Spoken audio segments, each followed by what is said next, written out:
ఇందిరమ్మ ఇండ్ల కేటాయింపులో ఎక్కడ అవకతవకలు ఉండదన్నారు ముఖ్యమంత్రి రేవంత్ రెడ్డి. అత్యంత నిరుపేదలకు ఫస్ట్ ప్రియారిటీ ఇవ్వాలన్నారు. రేపు రుణమాఫీపై రేవంత్ రెడ్డి ప్రకటన చేస్తారన్నారు మంత్రులు. రైతులకు మేలు చేసే పథకాలే కొనసాగిస్తామని చెప్పారు. గురుకులాల ఘటనపై కుట్ర ఉందన్న మినిస్టర్స్ త్వరలో బయటపెడతామని చెప్పారు.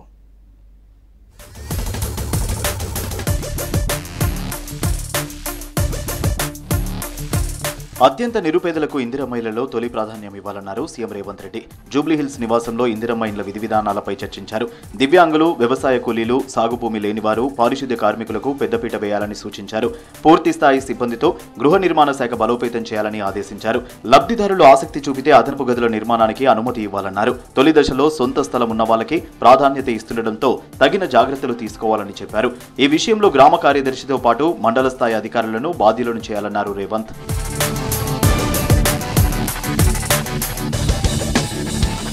రాష్ట్రంలో బోనస్ తీసుకున్న రైతులంతా ఆనందంగా ఉన్నారన్నారు మంత్రి తుమ్మల నాగేశ్వరరావు. రైతు బంధు కంటే బోనసే బాగుందని రైతులు చెబుతున్నారన్నారు. బోనస్ వల్ల రైతులకు 12 నుంచి 15,000 వస్తున్నాయని చెప్పారు. రైతులకు మేలు చేసే పథకాలే కొనసాగిస్తామన్నారు తుమ్మల. మిగిలిన రైతులకు రుణమాఫీ చేస్తామన్నారు మంత్రి ఉత్తమ్. ఈసారి రికార్డు స్థాయిలో వరిధాన్యం పండిందంటే వ్యవసాయ శాఖ ఘనతేనని చెప్పారు మంత్రులు. మహబూబ్ నగర్ లో రైతు పండుగ కార్యక్రమం 2వ రోజు కొనసాగింది. చీఫ్ గెస్టులుగా మంత్రులు హాజరయ్యారు. వలసల జిల్లా అని పేరు పెట్టారు. నేను చెప్తున్నా, వచ్చే సంవత్సరం నుంచి ఇంకొక జిల్లా వచ్చి మహబూబ్ నగర్లో పనిచేయాలి తప్ప మనం ఎవడు బయటకు వెళ్ళడానికి వీల్లేని పరిస్థితుల్ని క్రియేట్ చేయాలి. కాబట్టి తెలంగాణ రాష్ట్రానికి ఇప్పుడు చుట్టుపక్కల రాష్ట్రాలు ఉన్నటువంటి మనుషులందరూ వచ్చి మన దగ్గర పనిచేస్తున్నారు. తెలంగాణ రైతు ఇప్పుడు వలస రైతు కాదు. బాధపడాల్సిన పని లేదు. మీరు కంటి నిండా నిద్రపోండి, కడుపు నిండా వ్యవసాయం చేయండి. మిమ్మల్ని ఆదుకునే బాధ్యత తెలంగాణ ప్రభుత్వాన్ని, రేవంత్ రెడ్డి గారి ప్రభుత్వాన్ని అని చెప్పి ఈ సందర్భంగా మనం చేస్తున్నాం. 10 ఏళ్ల పాటు వాళ్ళు రుణమాఫీ విషయంలో తెలంగాణ రైతాంగాన్ని మోసం చేసి మొదటి 5 ఏళ్లలో కేవలం మిత్తి వరకే ఇచ్చిండ్రు. రెండో 5 ఏళ్లలో అరాకొర ఇచ్చి చివరి సంవత్సరంలో ఎన్నికలకు పోతున్నామని కొంత అమౌంట్ ఇచ్చిండ్రు. అది మీరు మా రైతు రుణమాఫీకి పోల్చండి. అప్పుల పాలైన ఈ రాష్ట్ర ప్రభుత్వంలో మేము వచ్చి తెలంగాణ రైతాంగానికి 6 నెలల లోపల 18,000 కోట్లు 21 లక్షల మంది రైతులకి రుణమాఫీ చేసినామంటే ఈ స్వతంత్ర భారతదేశంలో ఏ రాష్ట్రంలో ఈ స్థాయిలో ఇంత అమౌంట్ రైతు రుణమాఫీకి ఇవ్వలేదని చెప్పి నేను మనవి చేస్తున్నాను. ప్రజల భద్రతా బాధ్యతలు పోలీసుల చేతుల్లోనే ఉన్నాయన్నారు మంత్రి శ్రీధర్ బాబు. శిక్షణ పొందిన ట్రైనీ కానిస్టేబుల్స్ ప్రజలకు జవాబుదారీగా పనిచేయాలన్నారు. సెక్యూరిటీలో టెక్నాలజీపై అవగాహన పెంచుకోవాలన్నారు. సంగారెడ్డి జిల్లా అమీన్పూర్లో ట్రైనీ కానిస్టేబుల్స్ పాసింగ్ అవుట్ పరేడ్లో పాల్గొన్నారు శ్రీధర్ బాబు. మీ బాధ్యతలను తెలుసుకునేవి అనేకంగా ఉన్నాయి. చారిత్రక వేములవాడ, భద్రాచలం ఆలయాలను కాపాడటానికైనా దేశానికి కీలకమైన డిఫెన్స్ సంస్థలను కంటిరెప్పలా రక్షించడంలో ఎంతో జాగ్రత్తగా వ్యవహరించాల్సింది ఉంటుంది. దీనికి అసాధారణమైన కమిట్మెంట్ అవసరం అవుతుంది. సాహసంతో కూడిన మీ క్రమశిక్షణ పైనే ఈ కీలక సంస్థల భద్రత ఆధారపడి ఉంది. హాస్టళ్లలో ఫుడ్ పాయిజన్ల వెనుక భారీ కుట్ర ఉందన్నారు మంత్రి కొండా సురేఖ. ప్రభుత్వాన్ని టార్గెట్ చేసి ఇబ్బంది పెట్టే కుట్ర చేస్తున్నారని అన్నారు. శాంతి భద్రతల సమస్య సృష్టించి పెట్టుబడులను అడ్డుకునే ప్రయత్నమని ఫైర్ అయ్యారు. గతంలో గురుకుల కార్యదర్శిగా చేసిన ఆర్ఎస్ ప్రవీణ్ కుమారే ఈ కుట్రదారుడని ఆరోపించారు మంత్రి. అన్ని హాస్టళ్లలో ఆయన అనుచరులే ఉన్నారని చెప్పారు. ప్రవీణ్ కుమార్ ఈయన సెక్రటరీగా చేశాడు, గురుకుల పాఠశాలలకు సెక్రటరీగా చేశాడు. ఆయన చేసినప్పుడు కోట్ల రూపాయల డబ్బులు దుర్వినియోగం చేసినటువంటి సంఘటనలు ఉన్నాయి. 1000 మంది స్టాఫ్ను ప్రభుత్వం అనుమతి లేకుండా రిక్రూట్ చేసుకొని నెలకు 9 కోట్లు ఇష్టారీతిన ఖర్చు చేయడం జరిగింది. వాళ్ళంతా కూడా ఆర్ఎస్ ప్రవీణ్ కుమార్ అనుచరగణంగా ఉన్నారు. ఇప్పుడు జరుగుతున్న సంఘటనలన్నిటికీ కూడా కారణం ఆర్ఎస్ ప్రవీణ్ కుమార్ హస్తం ఉందని చెప్పి నేను నమ్ముతా ఉన్నాను. గురుకులాలపై రాజకీయం చేస్తే ప్రభుత్వం ఊరుకోదని హెచ్చరించారు మంత్రి పొన్నం ప్రభాకర్. కాంగ్రెస్ ప్రభుత్వం గురుకులాలపై ప్రత్యేక శ్రద్ధ పెట్టిందని చెప్పారు. సీఎం, మంత్రులు హాస్టళ్లను సందర్శించి విద్యార్థులకు మెస్, కాస్మెటిక్ ఛార్జీలు పెంచారని చెప్పారు. అద్దె భవనాల బకాయిలను ప్రభుత్వం చెల్లించిందన్నారు. ఫుడ్ పాయిజన్లపై ప్రభుత్వం సీరియస్ గా ఉందని ప్రత్యేక అధికారులతో గురుకులాల్లో తనిఖీలు చేస్తున్నామని తెలిపారు. ప్రభుత్వ హాస్టళ్లలో, గురుకులాల్లో కొంత అక్కడో ఇక్కడో ఏదైనా ఫుడ్ పాయిజన్ సంఘటన జరిగితే దాన్ని ఒక పెద్ద అంశంగా మార్చి రాజకీయం చేస్తున్నటువంటి ప్రతిపక్ష పార్టీలు విజ్ఞప్తి చేస్తాను, దయచేసి విద్యార్థులకు సంబంధించినటువంటి ఈ అంశాన్ని రాజకీయం చేసే ప్రయత్నం మానుకోండి. ములుగు జిల్లా మల్లంపల్లి గ్రామాన్ని ప్రత్యేక మండలంగా ప్రకటిస్తూ ప్రభుత్వం గెజెట్ విడుదల చేయడంతో మల్లంపల్లి గ్రామస్తులు సంబరాలు చేసుకున్నారు. మంత్రి సీతక్కను పూలతో సత్కరించారు. మల్లంపల్లి మండలం కాకుండా గత ప్రభుత్వం అనేక కుట్రలు చేసిందన్నారు సీతక్క. ఇచ్చిన మాట ప్రకారం రేవంత్ రెడ్డి మల్లంపల్లి గ్రామాన్ని ప్రత్యేక మండలంగా చేశారన్నారు. ఈ మండలం యొక్క అభివృద్ధి కోసం కూడా అన్ని నిధులు తీసుకొచ్చి మండల ఆఫీసులు కానీ, పోలీస్ స్టేషన్ కానీ, టౌన్ డెవలప్మెంట్ కానీ, చుట్టుపక్కల గ్రామాలు కానీ ఇవన్నీ కూడా డెవలప్ చేయబోతున్నాం. దీనికి ఆ దగ్గరలోనే మరి ఒక 400 ఎకరాలు మరి ల్యాండ్ కూడా సమీకరించి కొన్ని ఫ్యాక్టరీలు కూడా తీసుకొచ్చి ఈ ప్రాంతంలో ఉన్నటువంటి యువత, ములుగు జిల్లాలో ఉన్నటువంటి ములుగు ప్రాంతంలో ఉన్నటువంటి యువతకు కూడా ఉద్యోగ ఉపాధి అవకాశాలు వస్తాయి. కొడంగల్, సుల్తాన్పూర్ సైన్స్ సెంటర్లకు రాష్ట్ర ప్రభుత్వం ఆమోదం తెలిపింది. కేంద్ర రాష్ట్ర ప్రభుత్వాల నిధులతో సైన్స్ ల్యాబ్ ఏర్పాటు చేయనున్నారు. 6,65,00,000 నిధులతో ఒక్కో సైన్స్ సెంటర్ ఏర్పాటు చేయనున్నారు.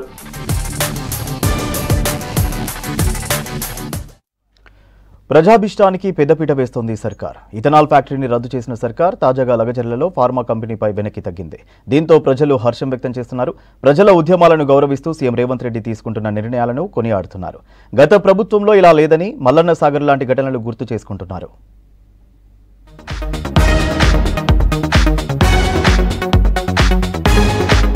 ప్రజాభీష్టానికి పెద్దపీట వేస్తూ కాంగ్రెస్ సర్కార్ తీసుకుంటున్న నిర్ణయాలపై సర్వత్రా హర్షాతిరేకాలు వ్యక్తమవుతున్నాయి. గత ప్రభుత్వ హయాంలో అనుమతులు ఇచ్చిన దిలావర్పూర్ ఇథనాల్ ఫ్యాక్టరీని రద్దు చేసిన సర్కార్ ఇక తాజాగా లగచర్ల రైతుల అభిప్రాయాన్ని గౌరవిస్తూ ఫార్మాపై వెనక్కి తగ్గింది. ఈ మేరకు భూసేకరణ రద్దు చేస్తూ ఉత్తర్వులు జారీ చేసింది. భూసేకరణ చట్టం 2013లోని సెక్షన్ 93 ప్రకారం ఉపసంహరించుకున్నట్లు నోటిఫికేషన్ విడుదల చేసింది. నిర్మల్ జిల్లా దిలావర్పూర్లో గత ప్రభుత్వం ఇథనాల్ ఫ్యాక్టరీకి అనుమతులు ఇచ్చింది. అప్పటి మంత్రి తలసాని శ్రీనివాస్ యాదవ్ కుటుంబం కోసం ఆగమేఘాలపై ఫ్యాక్టరీకి సాక్షాత్తు కేసీఆరే అనుమతులు ఇప్పించారని ప్రభుత్వం చెబుతోంది. ఇథనాల్ ఫ్యాక్టరీకి ప్రజల నుంచి అభ్యంతరాలు రావడంతో రాష్ట్ర ప్రభుత్వం విచారణ చేపట్టింది. ఈ మేరకు ఎంక్వైరీ రిపోర్టులో నిబంధనలను తుంగలో తొక్కి గత ప్రభుత్వం అనేక మినహాయింపులతో కూడిన అనుమతి ఇచ్చినట్లు తెలిపింది. దీనిపై ప్రజల నుంచి పెద్ద ఎత్తున వ్యతిరేకత రావడంతో ప్రభుత్వం ఇథనాల్ ఫ్యాక్టరీని రద్దు చేసింది. ప్రజా ఉద్యమాలను దృష్టిలో పెట్టుకుని ప్రభుత్వం తీసుకుంటున్న నిర్ణయాలపై సర్వత్రా హర్షం వ్యక్తమవుతోంది. గత ప్రభుత్వ హయాంలో మల్లన్న సాగర్ నిర్వాసితులను ఇబ్బంది పెట్టిన తీరును గుర్తు చేస్తున్నారు నేతలు. దౌర్జన్యంగా భూములు లాక్కోవడం, పోలీసు బలాన్ని ప్రయోగించి సంతకాలు తీసుకోవడం, గ్రామాలను ఖాళీ చేయించిన తీరుపై మండిపడుతున్నారు. ఇక ప్రస్తుతం కూడా ప్రజలను రెచ్చగొట్టేలా ప్రయత్నిస్తున్నారని ఆరోపిస్తున్నారు. ఎప్పుడైనా కాంగ్రెస్ పార్టీ బడుగు బలహీన వర్గాల కోసం పనిచేసే పార్టీ. ఆ రోజు ఇందిరమ్మ కాలం నుంచి ఈ రోజు వరకు కూడా. కాబట్టి ఎక్కడ ఎవరికి అన్యాయం జరిగినా కూడా మా ప్రభుత్వం బాధ్యతగా తీసుకొని ఒళ్ళు దగ్గర పెట్టుకొని పనిచేస్తుంది. కాబట్టి మీతోటి వేలెత్తి చూపించుకునే అవసరం మాకు లేదు. మాకు ప్రజలకి ఏం చేయాలో, నష్టపోయే వారికి ఏం చేయాలో, కష్టపడే వారికి ఏం చేయాలో మా రేవంత్ రెడ్డి గారికి బాగా తెలుసు. అప్పటి బీఆర్ఎస్ ప్రభుత్వం, ఇప్పటి కాంగ్రెస్ ప్రభుత్వం అనుసరిస్తున్న తీరును ప్రజలు పోల్చుకుంటున్నారు. ప్రజల అభీష్టాన్ని గౌరవించి వెనక్కి తగ్గడం ఆహ్వానించదగ్గ పరిణామమని అంటున్నారు. గతంలోనూ గ్రూప్ 2 బాధితుల అభిప్రాయం ప్రకారం పరీక్షలు వాయిదా వేసింది సర్కార్. ప్రజాప్రభుత్వం ప్రజల అభీష్టం మేరకే పనిచేస్తుందని స్పష్టం చేస్తోంది. మాలల ఆత్మగౌరవం కోసమే పరేడ్ గ్రౌండ్స్ లో సభ ఏర్పాటు చేస్తున్నామన్నారు చెన్నూరు ఎమ్మెల్యే వివేక్ వెంకటస్వామి. ఏ కులాన్ని కించపరిచేందుకు ఈ సభ నిర్వహించడం లేదన్నారు. సుప్రీంకోర్టు ఇచ్చిన తీర్పు ఆర్టికల్ 341 కు వ్యతిరేకంగా ఉందన్న వివేక్, దీనివల్ల ఎస్సీ ఎస్టీలకు నష్టమన్నారు. తాను పార్టీ లైన్ దాటలేదని, సభ పెడితే మిగతా కులాలు ఎందుకు భయపడుతున్నాయని ప్రశ్నించారు.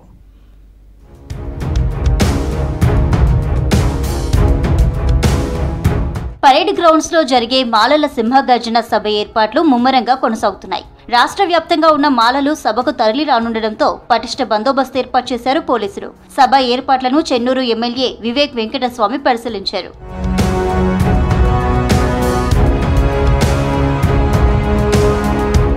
ఆగస్టు 1న సుప్రీంకోర్టు ఇచ్చిన తీర్పు ఆర్టికల్ 341 కు వ్యతిరేకంగా ఉందన్నారు చెన్నూరు ఎమ్మెల్యే వివేక్ వెంకటస్వామి. దీనివల్ల రాబోయే రోజుల్లో రిజర్వేషన్లు రద్దు చేసే అవకాశం ఉందని ఆందోళన వ్యక్తం చేశారు. జనాభా ప్రకారం రిజర్వేషన్లు ఇవ్వాలని ఎక్కడా లేదని, తాము ఏ కులాన్ని కించపరచడం లేదన్నారు వివేక్.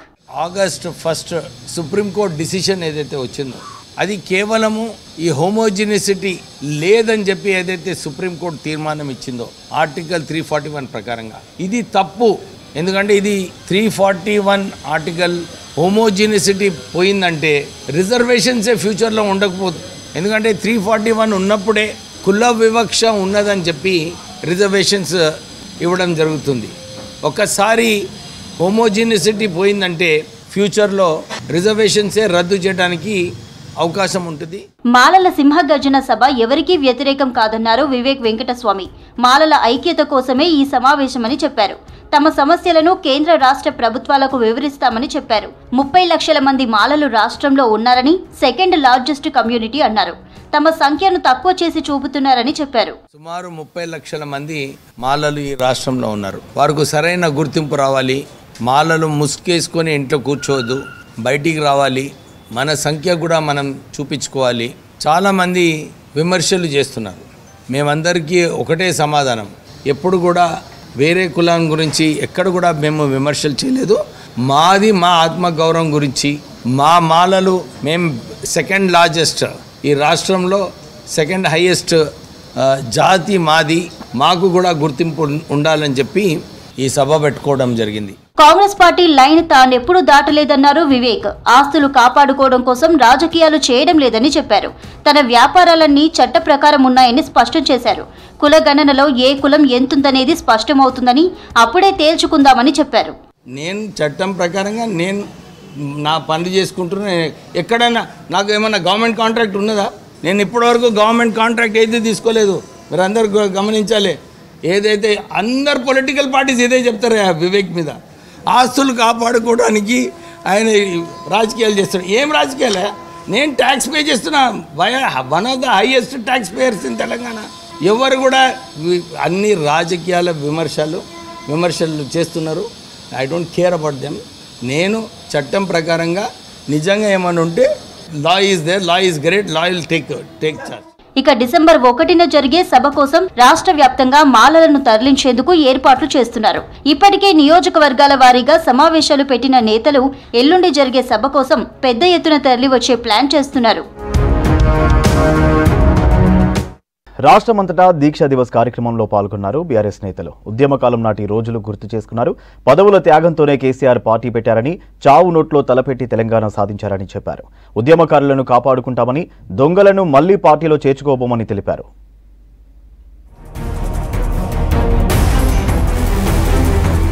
పదవుల త్యాగంతోనే కేసీఆర్ పార్టీని స్థాపించారని, తెలంగాణ కోసం ప్రాణత్యాగానికి సిద్ధమయ్యారని తెలిపారు మాజీ మంత్రి కేటీఆర్.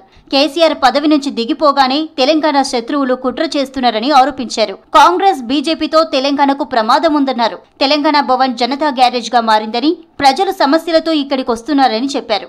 పార్టీ ఆఫీసులో దీక్షా దివాస్ లో పాల్గొన్నారు కేటీఆర్. ఎమ్మెల్సీ కవిత కూడా ఈ మీటింగ్ కు అటెండ్ అయ్యారు. జైలు నుంచి విడుదలయ్యాక మొదటిసారి తెలంగాణ భవన్ కు వచ్చారు కవిత. తెలంగాణ సాయుధ పోరాటం నుంచి మలిదశ ఉద్యమాన్ని మొత్తం అవమానించే విధంగా నోరు బారేసుకుంటున్నారు ఈ ఆధిపత్య శక్తులు, కాంగ్రెస్ బీజేపీ నాయకుల రూపంలో. ఒకవైపు గుజరాత్ గులాములు, మరొక వైపు ఢిల్లీ కీలుబొమ్మలు. తెలంగాణ అస్తిత్వానికి, ఆత్మగౌరవానికి వీళ్లతో ఖచ్చితంగా ప్రమాదం ఉన్నది. పెద్దలు ప్రొఫెసర్ జయశంకర్ ఎప్పుడు చెప్తా ఉండేవాళ్ళు, స్వీయ రాజకీయ అస్తిత్వమే శ్రీరామ రక్ష. ఎట్టి పనికైనా మట్టి పనికైనా మనోడు ఉండాలి, మన ఇంటోడు ఉండాలి, గులాబీ పార్టీోడు ఉండాలి తప్ప గులాముల పార్టీ వాడు కాదు. రాష్ట్రం సాధించిన ఘనత కేసీఆర్ కు, తెలంగాణ ప్రజలకు దక్కుతుందన్నారు కేటీఆర్. 2001 నుంచి 2014 వరకు కేసీఆర్ ప్రజా ఉద్యమం సాగించారని తెలిపారు. కరీంనగర్ జిల్లా అల్గునూరులో దీక్షా దివాస్ సభలో పాల్గొన్నారు కేటీఆర్. తెలంగాణకు పునర్జన్మనిచ్చింది కరీంనగర్ అని చెప్పారు. ఏదో సాధించినట్లు కాంగ్రెస్ నేతలు విజయోత్సవాలు చేస్తున్నారని ఆగ్రహం వ్యక్తం చేశారు కేటీఆర్. గర్జన చేసి తెలంగాణకు మళ్ళీ తిరిగి మలిదశ ఉద్యమానికి ఒక రాజకీయ రూపాన్ని కల్పించి గులాబీ జెండా ఎగిరేసి తెలంగాణ వచ్చుడో కేసీఆర్ సచ్చుడో, మీరు అవసరమైతే నేను గనక ఉద్యమం నుంచి తప్పుకుంటే రాళ్లతోని కొట్టి చంపే అధికారం మీకు నేను ఇస్తున్నా అని ఆనాడు సింహగర్జనలోనే కరీంనగర్ వేదికగా ప్రకటించిన నాయకుడు కేసీఆర్ గారు. ఉద్యమకారులను కాపాడుకుంటామని, దొంగలను మళ్లీ పార్టీలో చేర్చుకోబోమని స్పష్టం చేశారు మాజీ మంత్రి హరీష్ రావు. తెలంగాణ ఉద్యమంలో భాగస్వామ్యం స్వాతంత్ర ఉద్యమంలో పాల్గొన్నంత గొప్పదనంగా ఉందన్నారు. తెలంగాణ కోసం ఎమ్మెల్యేలంతా రాజీనామా చేస్తే ఇప్పటి కేంద్ర మంత్రి కిషన్ రెడ్డి రాజీనామా చేయలేదని గుర్తు చేశారు. సిద్దిపేటలో దీక్షా దివాస్ లో పాల్గొన్నారు హరీష్ రావు. తెచ్చుకున్న తెలంగాణ ఇది పదిలంగా ఉండాలి. వాడోడో బెర్లిన్ గోడలను బద్దలు కొట్టినట్టు, జర్మనీని ఏకం చేసినట్టు మళ్ళా తెలంగాణను ఆంధ్రను కలుపుతామని కొన్ని కుట్రలు చేస్తుంటే కేసీఆర్ గారు ఈ తెలంగాణను కాపాడాలని ఆ రోజు కొన్ని నిర్ణయాలు తీసుకున్నాం. కానీ అర్థమైంది, పాలేందో నీళ్ళేందో అర్థమైంది. ఉద్యమకారులకు ఈ రాష్ట్ర సాధనలో చెమట చుక్కలు వచ్చిన ప్రతి ఒక్కరికి కూడా నేను చెప్పే మాట ఒక్కటే, ఇక ఆ దొంగల్ని మళ్ళా రానిచ్చేది లేదు. చెమట చుక్క వచ్చిన ప్రతి ఒక్కరిని కూడా పార్టీ తప్పకుండా కాపాడుకుంటుంది. త్వరలోనే జమిలి ఎన్నికలు రాబోతున్నాయన్నారు మాజీ మంత్రి ఎర్రబెల్లి దయాకర్ రావు. కేసీఆరే మళ్లీ సీఎం అవుతారని చెప్పారు. వరంగల్లో జరిగిన బీఆర్ఎస్ దీక్ష దివాస్ కార్యక్రమంలో పాల్గొన్నారు ఎర్రబెల్లి. ప్రజలు తులం బంగారం కోసం ఆశపడి కాంగ్రెస్ కు ఓటు వేశారన్నారు ఎర్రబెల్లి. తొందరనే జమిలి ఎన్నికలు వస్తున్నాయి, మళ్ళా కేసీఆర్ ముఖ్యమంత్రి అవుతున్నారని కూడా ఈ సందర్భంగా మీకు తెలియజేస్తున్నా. కేసీఆర్ గారు చేసిన పనులు తెలిసిన జనాలకు ఆశపడ్డారు. 1,00,000 రూపాయలు ఇచ్చి మర్చిపోయిన కానీ తులం బంగారం అవడానికి ఆశపడ్డారు. రేవంత్ రెడ్డి గారిని అంటున్నా, నువ్వు తెలంగాణ కోసం జైలుకు పోయినవా? తెలంగాణ కోసం నువ్వు పోరాటం చేసినవా? దీక్షా దివాస్ సందర్భంగా హాస్పిటళ్లలో రోగులకు పండ్లు పంపిణీ చేశారు బీఆర్ఎస్ నేతలు, ప్రజాప్రతినిధులు. రాష్ట్ర సాధన ఉద్యమంలో కేసీఆర్ చేపట్టిన నిరాహార దీక్ష చరిత్రలో నిలిచిపోతుందన్నారు నేతలు. కేసీఆర్ చేపట్టిన ఆమరణ నిరాహార దీక్ష తెలంగాణ దిశను మార్చిందని చెప్పుకొచ్చారు. రెవెన్యూ శాఖపై సమీక్ష నిర్వహించారు సీఎం చంద్రబాబు. రెవెన్యూ శాఖలో వచ్చిన 67,928 దరఖాస్తులను పూర్తి స్థాయిలో పరిష్కరించాలని అధికారులను ఆదేశించారు. కాకినాడ పోర్టులో పశ్చిమ ఆఫ్రికాకు అక్రమంగా తరలిస్తున్న బియ్యాన్ని పరిశీలించారు డిప్యూటీ సీఎం పవన్. డ్రగ్స్ నియంత్రణకు ఈగల్ను ఏర్పాటు చేసింది ప్రభుత్వం. తాడేపల్లిలో కార్యకర్తలతో సమావేశమయ్యారు జగన్. సంక్రాంతి తర్వాత నుంచి జిల్లాలో పర్యటించనున్నట్టు తెలిపారు. అదానీ ఇష్యూలో జగన్ వ్యాఖ్యలకు కౌంటర్ ఇచ్చారు వైఎస్ షర్మిల.